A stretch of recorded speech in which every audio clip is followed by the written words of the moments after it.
Okay, so class, eyes up on the computer, advanced animation, turn your volumes down. All right. Let's see. Today is going to be a lot of reminders. Nothing should be too new today, but I do want to kind of go over some simple pitfalls that some of you might be coming across, and just a reminder of how to do stuff. I find myself repeating a couple of steps over and over and over again. That's it. But here's the plan of attack for the rest of the week. These are going to be done by Friday. We're going to turn these in Friday. Let me say that again. We're going to turn these in Friday. Okay? Tomorrow, there's going to be you're going to have a lot of time to work today, a lot of time to work tomorrow, a lot of time to work Friday. But tomorrow, the block day, there's going to be a peer critique help session at about the first half of class where you're going to walk around and talk to each other about your models, and you're going to document it with a piece of paper and blah, blah, blah, blah, blah.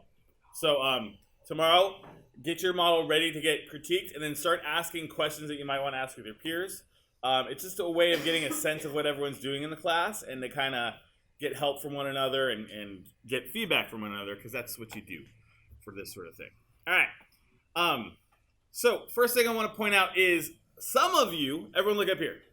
Some of you look at your model.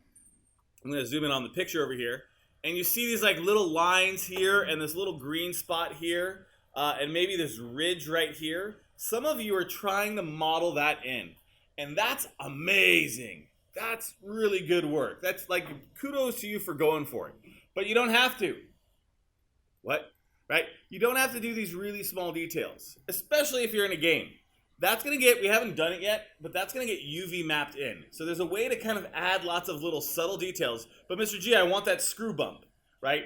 You don't want a lot of details in a game object because the game has to render in real time.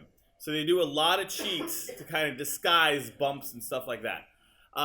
However, if you want to go for it, like in a film, maybe they will actually model those things in. So, but like, I'm not expecting you to do like these little screws here, or this little dent here, or this little battle damage here, right? I'm only looking for like the big shapes. Like with the TIE Fighter, we kept it relatively crude. We didn't do all like the little lights and the pipes. And the TIE Fighter image had a lot of details. You can totally skip that. Because later that process can come in with UV mapping. All right. That being said, some stuff you will want to put in. So just to give you a few just reminders, remember like these blasters. Everyone see those little blasters, right? And lots of you are going to have to figure out how to extrude out. You can do this one of two ways. I have a really big face here, right?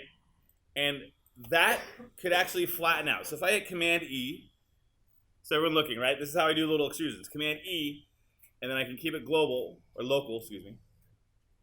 I'm going to bring it on in. And then I'm probably going to have to push it down. And then maybe a little smaller. Not there? They didn't reserve it right. Who's using it? Guidance? Yeah. They didn't reserve it right. I'm going to find you another one in a second. All right. So be ready to move again. Okay. So once again, I just did an extrusion. I didn't flatten it out. And then what I would do is with the vertexes, you know, I could make them look circular if I want them to look circular, or whatever it's going to be to pull it out. A hexagon is a good enough circle for me. Okay, for me, for this class, for us, for beginners, a hexagon counts as a circle. If you want to do more, you can. So I get Command E now. I can pull that out. And then someone's asking, like, how do I pull out the front gun? Well, I'm going to pull this out. I can make this bigger. Darren Dillion volumes. Thank you. Thank you. Appreciate it.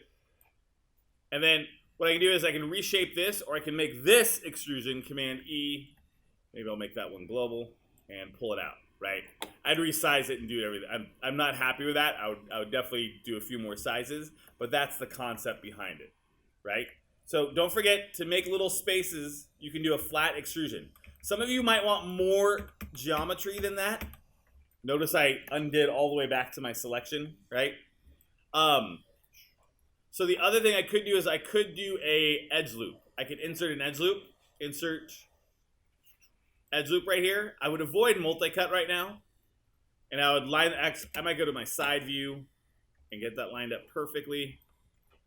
So I'm going to do a cut here and a cut there and maybe one cut in the middle, and then I'd use those faces to extrude out as well. So you can add an edge loop here or there. Try to avoid going crazy with your geometry. Don't add a whole bunch of lines, but when needed, definitely do it. That is all I got. So right here, I'm going to extrude out or extrude in. So now you should be getting to the point of you have your basic shape, and now you're extruding those extra little details, or the bigger details that really kind of make it click. That's all I got for you guys today. Does anyone have any questions? Okay, in a moment, I'm going to float by and say hi to each one of you, check in, see how's it going, get a question prepared if you need it. But you guys look well underway. I'm really liking what I'm seeing. So good job. Keep it up.